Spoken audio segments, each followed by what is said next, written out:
ಅಮ್ಮ ಇದು ಯಾವ್ದೋ ದೊಡ್ಡದಾಗೈತೆ ಹಾಸ್ಟ್ಲು, ಇವಾಗ ಬಂದಿ ನೋಡು ಹಾಸ್ಟೆಲ್ಗೆ. ಸರಿ ಆಯ್ತು, ಹುಷಾರ್ ಕಣಪ್ಪ. ಎಲ್ಲಿದೆ ರೂಮು?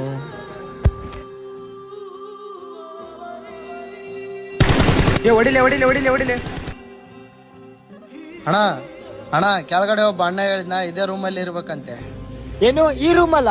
ಈ ರೂಮಲ್ಲಿ ಸೀಟ್ ಇಲ್ಲ, ಹೊರಗೋಗೋ. ಹೌದಾ, ಸರಿ ಸರಿ ಮಾಡ್ತೀನಿ ಬಿಡಿ. ಯಾರು ನೀವು? ಅಣ್ಣ, ನೀವು ಅಡ್ಮಿಷನ್ ಆಗಿದ್ದೆ, ಈ ರೂಮಲ್ಲಿ ಸೀಟ್ ಇಲ್ಲ ಅಂದ್ರು, ಅದಕ್ಕೆ ಹೊರಗಡೆ ಹೋಗ್ತಾ ಇದೀನಿ. ಒಂದ್ ನಿಮಿಷ ಇರ್ರಿ. ಮೊನ್ನೆ ಒಂದ್ ಬೆಡ್ ಖಾಲಿ ಆಗಿತ್ತಲ್ಲ, ಅದ್ ಕೊಡ್ಬೇಕಾ ಇಲ್ಲ ಇವನ್ಗೆ?